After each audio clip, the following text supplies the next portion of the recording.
Good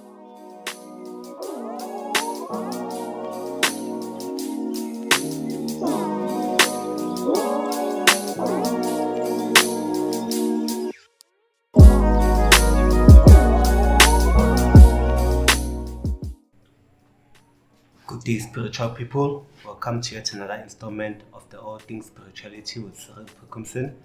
This is not an interview, this is a conversation between two people, me getting to know about the next person, his beliefs, his views. So today I have a spiritual leader. He's a community leader as well. He's a Hindu person. Welcome, Mr. Navin. Thank you. Nice Thank to you have so you on the much. show. It's only a pleasure.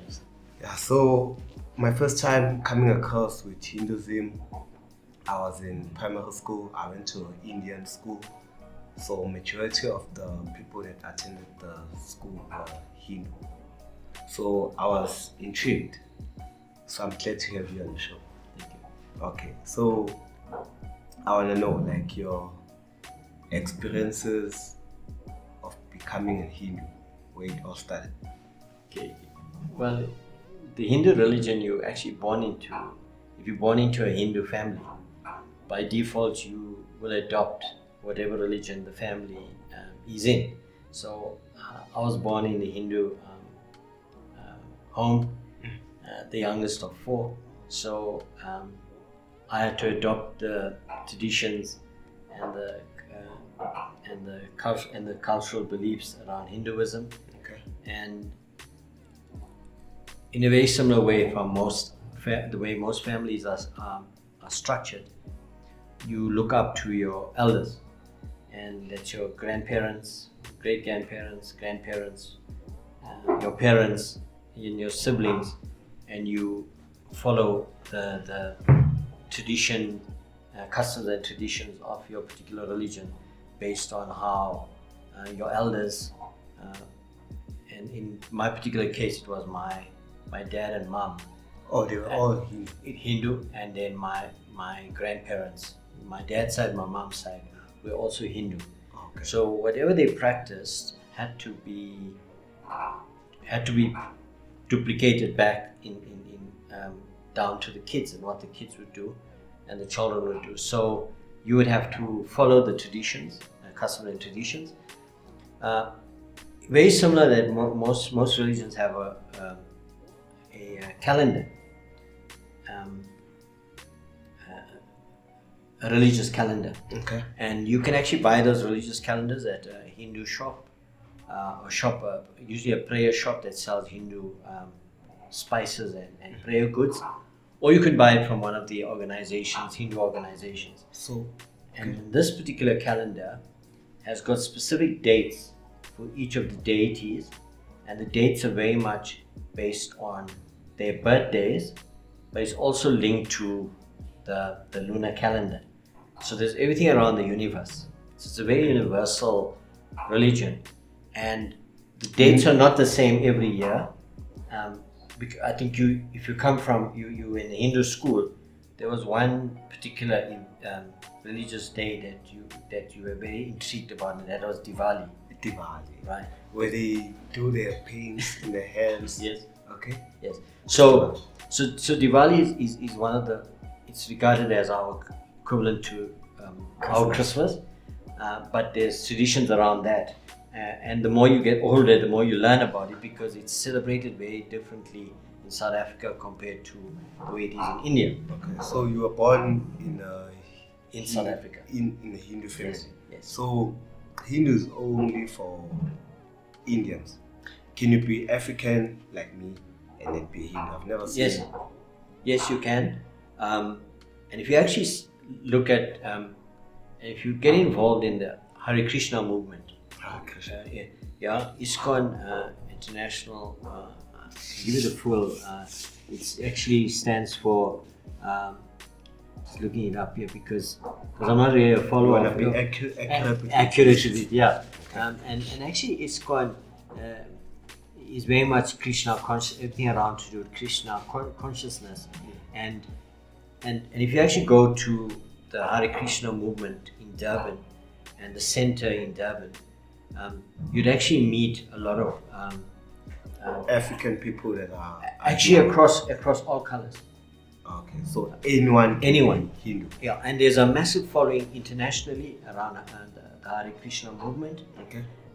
And you'll notice that them specifically, because you'll see that their head is shaved, they got a small ponytail there, they're always chanting, they got these drums that they hold around them, they dress in a specific way, and they always got this movement about them.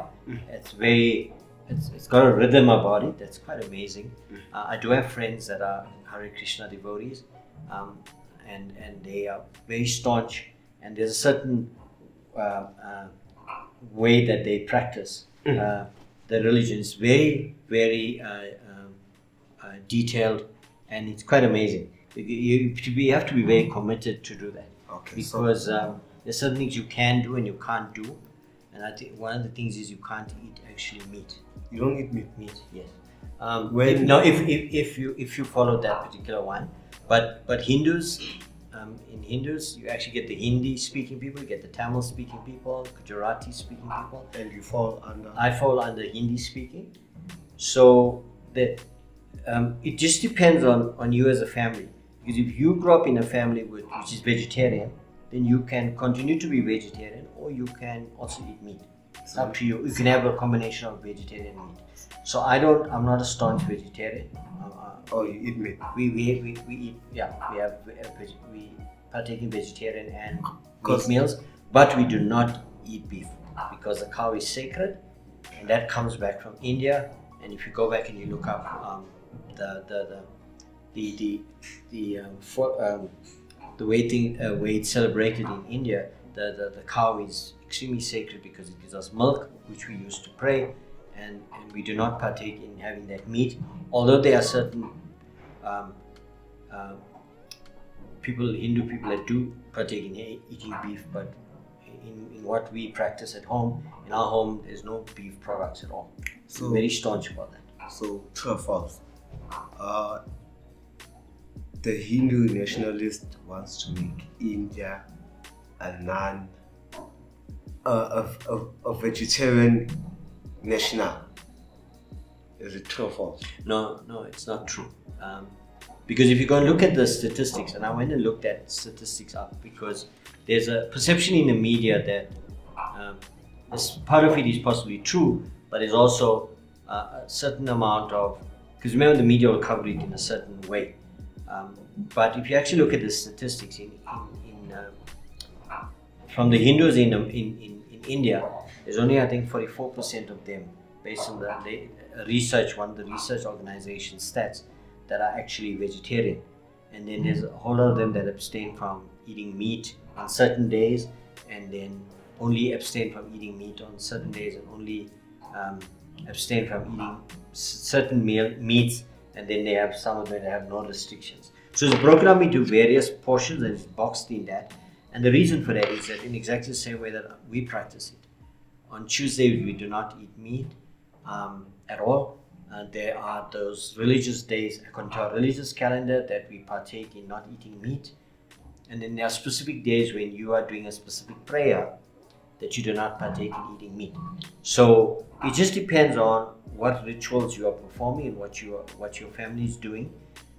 But more importantly, you got a religious calendar, which comes out year in, year out, and on those particular days, you're not partaking in eating meat, so that you revere that particular deity or god, as we call it, be it Hanuman, Ganesh, Krishna, and different gods. On Diwali day as well, we do not partake in meat at all. Oh, Hindu have different gods? Yes. How many?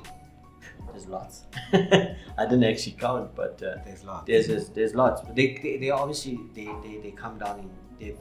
It's perceived over years that they've come down in different forms, and I think Krishna is one of them that you possibly have seen a lot. Lord Hanuman is in the form of a monkey. Lord Ganesh is in the form of elephant. And if you actually go into this prayer shops and you go into temples, you'll see these particular pictures, and you'll see these statues or molded statues of the deities, very colorful, and you'll see them actually in all of these places. So specifically in the temple, you'd see massive ones. Yeah.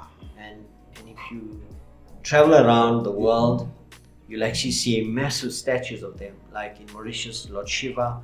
There's a Lord Shiva. Lord Shiva. Yes, who's regarded as one of the destroyers of evil. He, Lord Shiva is actually, there's a statue that's built here in the Drakensberg. You can actually go there and visit it. And there's statues of Lord Shiva everywhere around the world. So with that statue, what do you do? Do you pray to it, or do you pray to it? Yes, you pray to it. There's each one of the gods that you pray to each specific day set aside for that. Mondays is Lord Shiva. If you're a staunch Lord Shiva deity, or put it this way, you pray to Lord Shiva. Then there's certain rituals you can do in the morning, because at each of our homes we have a certain space, a clean space set aside in your house, which you refer to as your prayer place within your home. And you also have a place outside where you must have seen bamboo poles with a flag on it.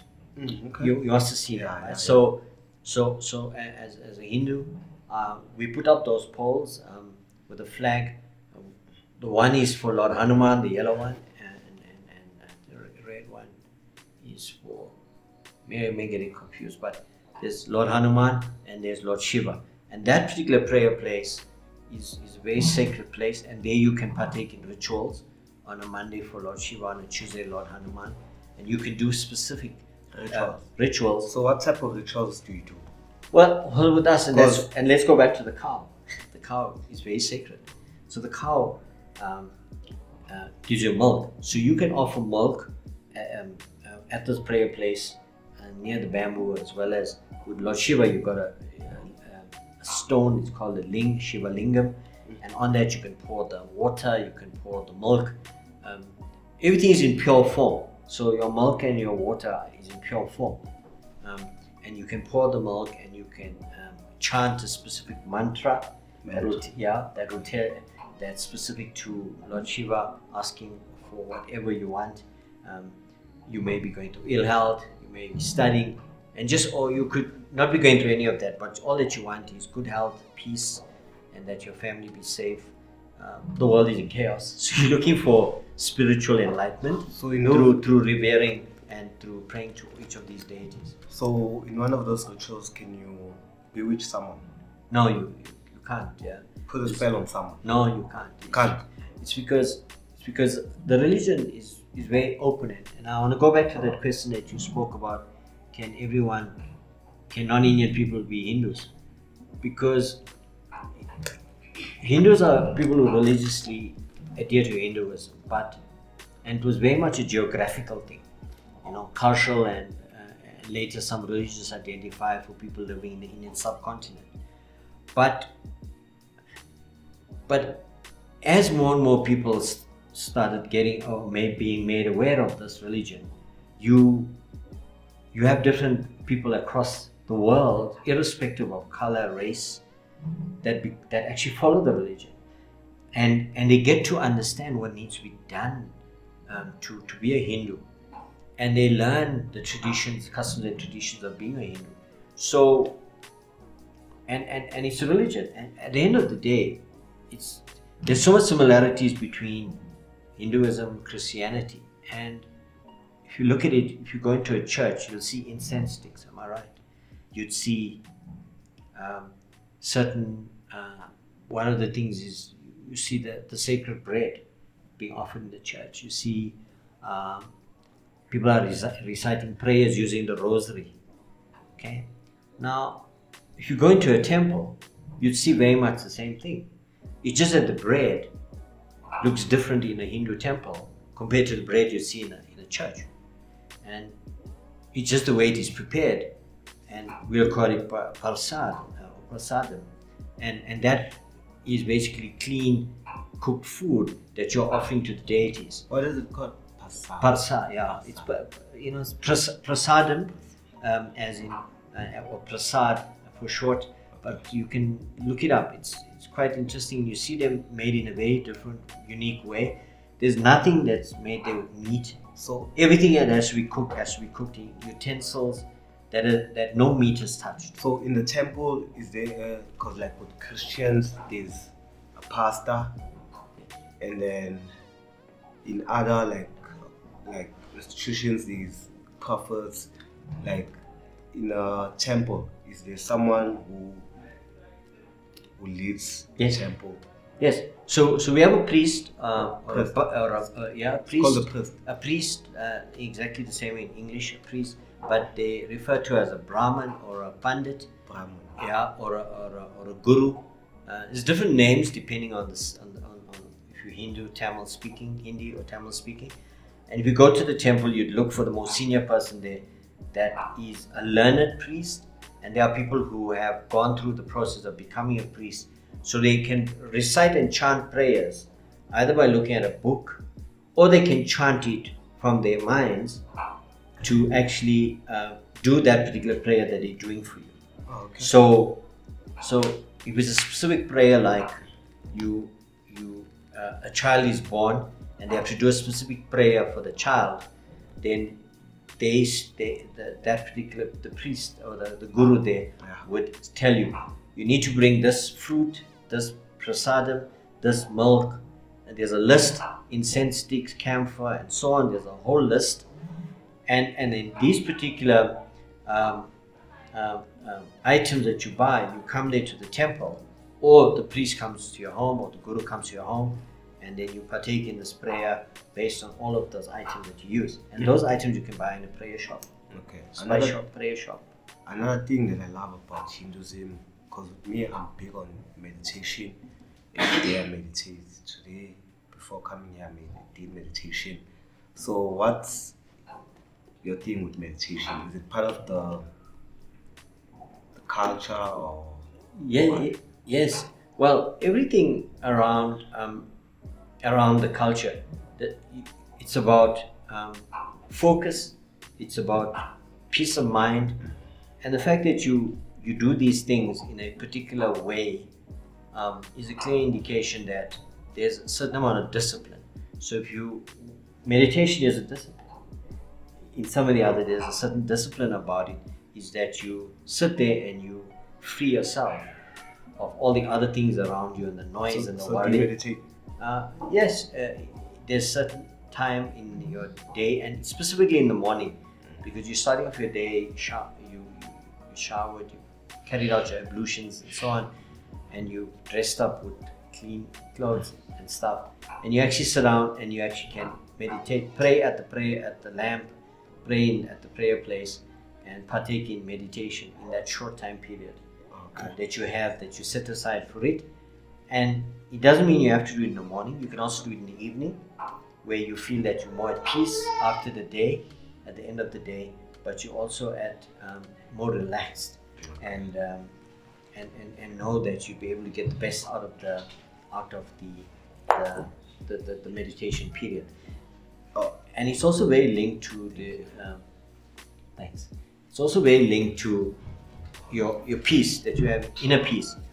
And you'll notice many people have actually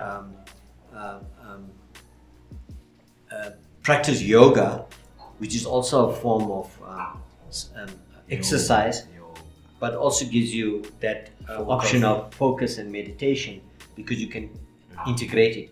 And that's also interesting about the religion, is that you can be extremely staunch about it, but you can take parts of it, of the religion, and you can actually practice it for your own mental, physical health, and your spiritual health at the end of the day. So, Mr. Navin, you know, like, Indian women are beautiful, especially the Hindu ones. They're beautiful. So I wanted to know that, can you be like, I'm not a Christian, but I want to ask, can a Christian or Muslim person be in a relationship with a Hindu person? Yes, there's no set rule around it. There's no set rule around that. It just depends on the individual. It depends on the family, whether they accept that relationship. That's the reason why I was asking, because in most Indian movies, like drama or soaps, it's arranged marriage. The family arranged a marriage for their daughter, for another person, for them to be together. So when you Hindu, is there arranged marriage or what? Is it a culture? Is it a thing for Hinduism? Well, in South Africa, a lot of that has changed because as we evolved into a more educated, into a more to where we are at the moment in South Africa, irrespective of whatever's happened, is that historically more in the older generations, that was kind of the way to do it. It was arranged marriages for purpose of convenience, but also there's other reasons for it. And the reasons could be, well, they grew up together, they know the family well, and then it's kept there to keep the bond between two families. But over time that has changed because from an economic point of view, if you come from a rural town in KwaZulu-Natal and you went to school there and you did very well and you need to study and you came to a university in Gauteng or in Johannesburg, you left your home, you came here, and then you're living in a dormitory, but you are mixing with everybody. And you could get into a relationship with anybody. But it's your choice what you want to do. But if it depends on, again, your foundation back at your home, or back at home. The foundation back at home. So if you brought up in that particular religious environment, and that environment, and your parents instilled in you that, look,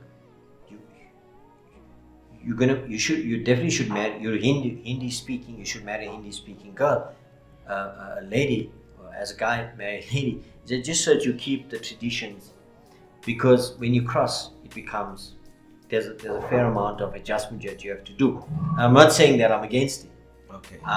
There are lots of intermixed marriages: Muslim marrying Hindu, Hindu marrying Tamil, Hindu marrying Hindu, and Hindu marrying outside, Hindu marrying Christian, and there are loads of, internationally in South Africa, lots of successful marriages, sometimes even more successful than a Hindu marrying a Hindu. And it all depends on the individual. There's one thing that I grew up with. You don't judge people for that. You make peace with that, and just our history in South Africa. Over the years with apartheid democracy, especially when you moved into democracy, you learn to firstly get to understand the different races in South Africa, but you also had to understand your own first and understand what's happening in your own environment, in your own culture. Because I don't see a lot of Indians dating Zulus. You do, but you didn't see them. You'll notice that in very many different, more cosmopolitan places, and it just depends where you are. You'd see a lot of it. So I've come across a lot of it because I lived in various places in Gauteng, a lot of different towns over years, and I've crossed paths with a lot of those people, and I've seen that happen wherever I've seen quite a few. I've crossed paths with a lot of people, okay. And they're extremely strong relationships, but in that time period that you're with them, you can see that they have a good relationship. You don't know the full story unless you become friends with them. Okay. So you only have a perception for that time period that you're with them. You never will get the full understanding. And you'll see these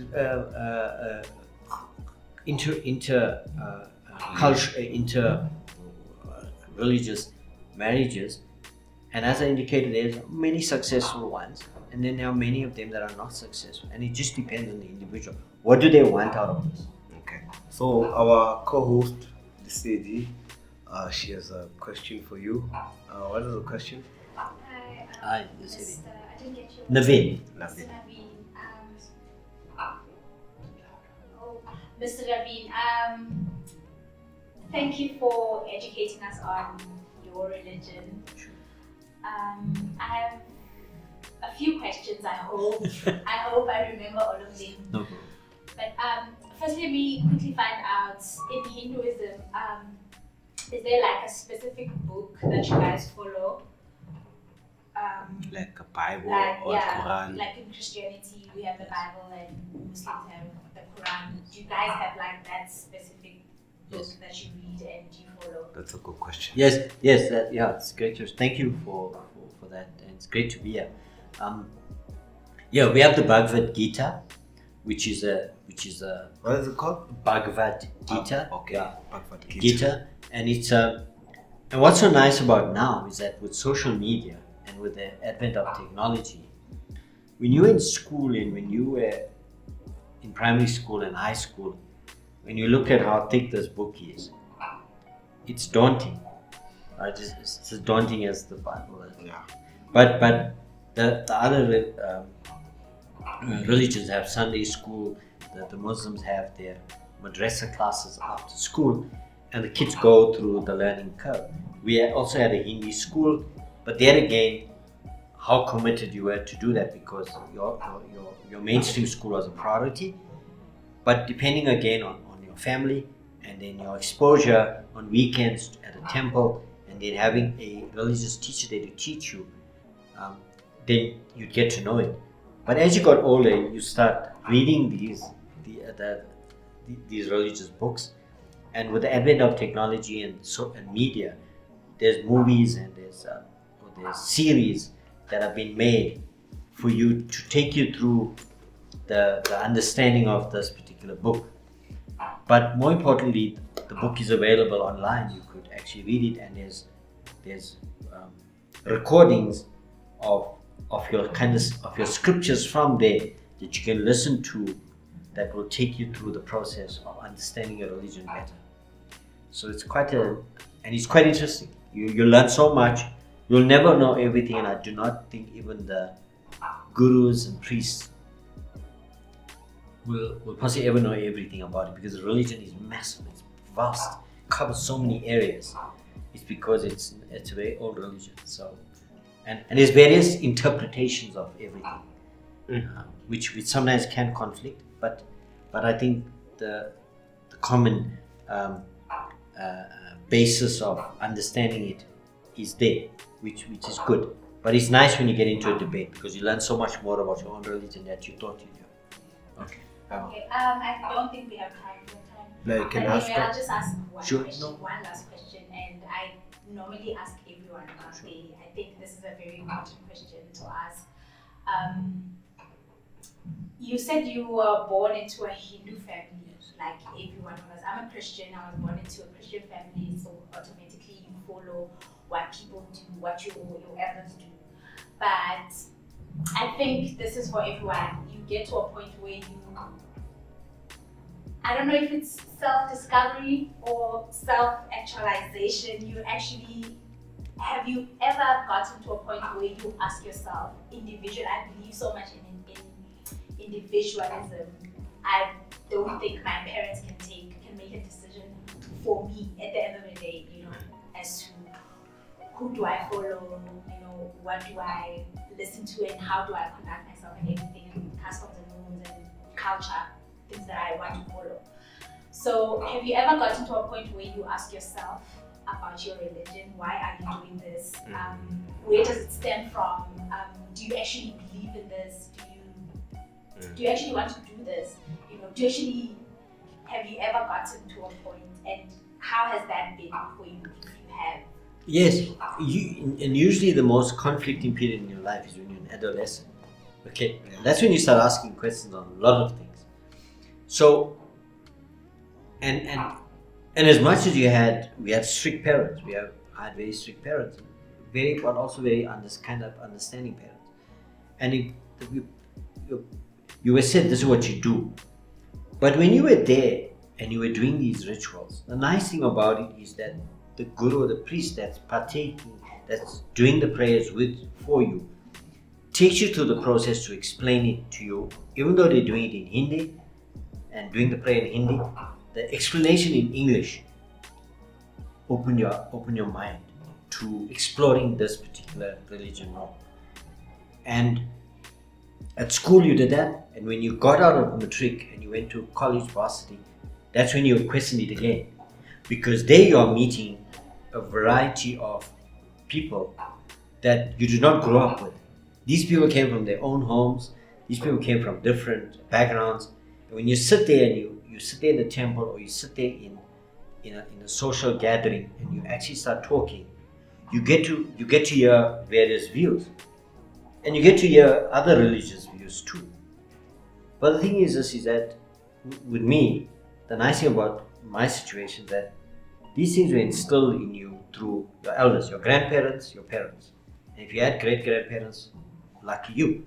But for us, it was grandparents and our parents and the extended family that we lived in, because in the Indian community, there was a certain level of communal living, and even though you had your individual homes, you always congregated at your granny's place, so you could have this big get-together. Be the weekend, almost every weekend you were like that. So your exposure was very good, and you could ask the questions. And if you ask the questions to your elders, not maybe your parents, but your grandparents are a lot more understanding than your parents. They tend to like you more. Am I correct? Yeah, of course. So when you have this conversation with your grandparents, then they take you through that process of getting you to understand better, which then gives you better enlightening, but it also gives you an opportunity, because you're more educated, because you had the opportunity and they didn't, and then you can go and research it, and you can go and have conversations with the priests, the gurus at a temple, and your peers, your friends, your social group, your siblings, and start questioning some of these things that you feel, no, it's not right. Why do you have to do this? Why do you have to wake up and do this breath? Why do you have to do this? Or why can't you do it this way? Why do you have to offer milk when you could offer sour milk? You understand what I mean? So you start asking these questions, and when you start understanding what the ritual is about, and you understand the purpose of it, then you get an awakening and understanding of how this thing is all connected, and what's the purpose of it. Because we understand the why, the how is easy, and that we follow through, and that kind of mindset I have with everything. If you know the why, then the how is straightforward. So who's your mediator? That's a good question. I wanted to ask that. The mediator, yeah, well, You have no mediator. No. If there's conflict about something around the religion, then my mediator would be the guru at the particular temple that I go to. So I use the Melrose Temple, which is a heritage site, by the way, in Abbotsford, off the Glenelg Road off-ramp, and it's a very beautiful temple. Please go visit it sometime. And there are gurus there, and if you want to do anything and you have any questions around anything around the religion, you can book an appointment with them. There are phone numbers there, you can email addresses, you can book an appointment, you can go there and you can actually have a conversation with them. And remember, everybody's all about time. It's a job for them as well, so you may have to pay a little fee for it. Otherwise, you can actually just go there and partake in being part of the temple and doing the necessary and engaging the guru and the priest to have that conversation around what conflict you have, so they can help you to get through it, whatever conflict it is. And there's many things you can do there. Everything around our religion has a lot to do with astrology. And it's the universe. The time you're born, you open a book with the priest, and the priest tells you whether you're born a good time or a bad time. It tells you which years you can have bad luck. It tells you what letters your name should be made up of. It has all of that. It's written in a piece of paper. So speaking of astrology, so for Hindu people, when they die, what happens to them? Well, the physical body is dead, And then and their soul moves on to another form. to another person. No, to another form. It could be any living form, or the soul could move on to heaven, because heaven, or as a lot of us say to our kids, to God's house. So what's the actual like? So When they bury, do they take the body to the temple, or do you bury someone the next day, or like enlighten us on that? okay, with in the Hindu community, I would say a high percentage of people that get cremated. Right. So there's a crematorium. One of the beautiful crematoriums is here in Brixton, in Johannesburg. It's near Mayfair. Very beautiful, very clean, very neat, and it's got incinerators there. And basically, your body, whatever you passed on, gets to a funeral parlor. The family get involved. They do the necessary rituals by bathing the body, dressing the body together with the funeral parlor, and then bringing the body back home. The body is there for a certain time period. So Navin, when you die, you wanna be buried or cremated? Well, we with us it's cremation. So you're gonna get cremated? Yes. And the reason we're going to get cremated is that right now, looking at South Africa and the situation we're in. Why you want to be cremated? Okay, it's because it's the quickest and easiest way to get rid of the remains. Okay. The other reason why is that there's a whole cost factor around the burial site. Yeah. There's a process to follow around the burial. But also remember, with load shedding right now, there's so many exposés in media, social media around funeral parlors that are unable to cope. Mortuaries, government mortuaries, funeral parlors are unable to cope with the influx of deceased and bodies, and there's not enough power to keep the bodies in a certain cool or cold state, and those bodies tend to decompose. And you do not want to traumatize, your family is traumatized already with you passing away. So why traumatize them further by exposing them to a decomposed body? And then going through the process of a burial site. And if you travel around Johannesburg and you went to all the cemeteries in all of the municipalities and go look at the state of them, I don't think you'd want to go there and drop flowers every month or whenever, every year at the gravesite or somebody, when you could walk in there and you may not be safe. You may, because it's not protected, the grass is not kept short, the place is not in good condition, and that's just simple service delivery. So with us, and the belief is that you've already moved on, your soul has moved on, and all that you end up with is a vase or a pot with ashes of you, the deceased, and you take that and you put it back to earth. It goes back into the river. It goes back, and that gets put back into the river, and it flows away, and your remains are moved on. So Navin, before we wrap up, I know you have a meeting with the community. So our social media manager Hazel has a question. So your question, Hazel? Sure. Okay. So I did hear, hi, how are you? I did hear you say that the way Hinduism is practiced here in South Africa is different from the way it's practiced in India. So what are the differences? Well, good question. Yeah, it is a good question. Well, in India, there's the family setup is a lot different from here. But that is changing as well, because you're getting experts, kids that are studying. They are exported around the world to do amazing things, and work in multinationals in America and all the top countries or the rich nations.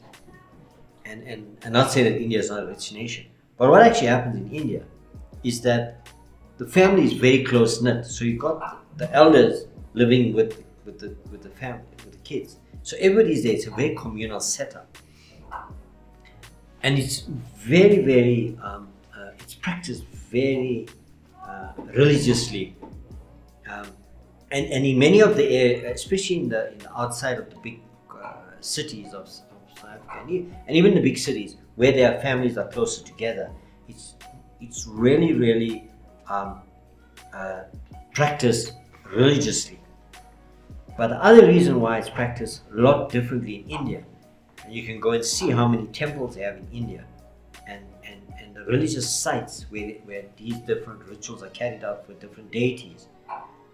And you can just go to the river Ganges and go see what happens there, and go to each one of those cities and even the rural areas of India and towns and cities there, and what actually happens there and how they practice it. It's extremely powerful, and also the reasons for it is that that's where it was all started.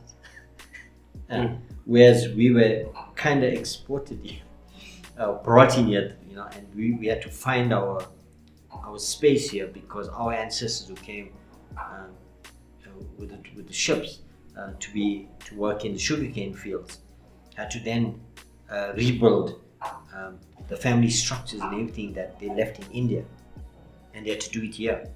And it may not be as powerful as that, and over the years, generations, things change. And whereas in India, you got a massive following there of the religion, and it's extremely strong. It's extremely colorful. I mean, you see it in the movies, but that's the one side of it. But when you see it in person, it's a different feeling altogether. I haven't been to India, but whoever's been there, and I see the pictures and they explain to me, it's quite amazing. It's very powerful, because the energy is wow.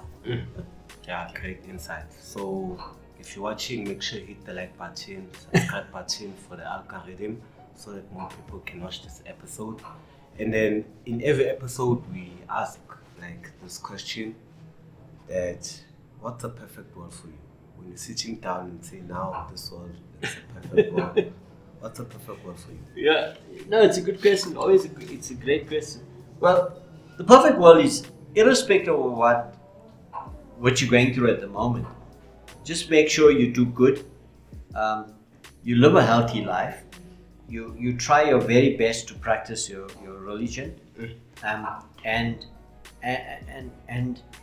you mentor your kids so that they understand what needs to be done. You are there to support them through the process of growing up, spiritually, physically, every way. And if you do good, the universe listens. And I remember I spoke about the astrology, and I spoke about the universe. The universe listens. So you do good, it comes back to you in a different form, unexpected ways. So do as much good as you can, but practice being good, practice being being professional, being fair, and it doesn't mean that every day life is a bed of roses. It's good to have an argument. It's good to do that, because you may differ, but through differences and understanding differences, you get to understand better somebody else's point of view. But at the same time, you cannot be aggressive towards that person because you have a different point of view. Acknowledge that, and then do the necessary. And I think currently in South Africa, with what we're going through, if you're not supportive for each other in whichever way it is, and the closest people that you have is your family, the next closest people you have is your neighbors, and then you may end up in your job situation. You're going to interact with your peers at work, and your subordinates, and wherever it is at work, and your seniors. But those are the people that you interact with. You're going to interact with people in the shop on a daily basis. How do you carry yourself there so that you do not start creating more conflict? You do not create a negative environment, because there's more than enough drama in the world at the moment. So why go create more drama? And the more you interact with people, just try and make a positive difference to them, because every single person right now is going through something difficult in their life. And the worst thing that anybody could go through is a health issue. Because if your health is not you're not well from a health point of view, everything around you doesn't work, because you're focused on just you getting better and fighting that illness that you're having, and everything around you tends to fall apart because you're not well, because you're focusing on your health. You get that right, and then everything else starts getting better. So mentally, physically, get yourself in a good space and interact with people and do good and do the best in terms of your religion, but also acknowledge other religions, and do not go there and indoctrinate and push down what your religion is to anybody else. And because you give people the right to go and choose, and in democracy you kind of have that. Thank you, Mr. Navin. Once again, shout out to Zai Clothing. They are our new sponsors for the show. So in every episode, I'm gonna be wearing like a Zai Clothing merchandise.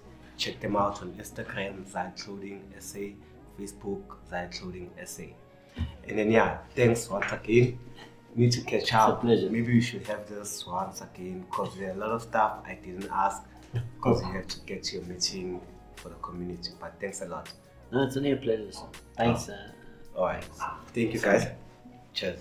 Thanks for the opportunity. Cheers.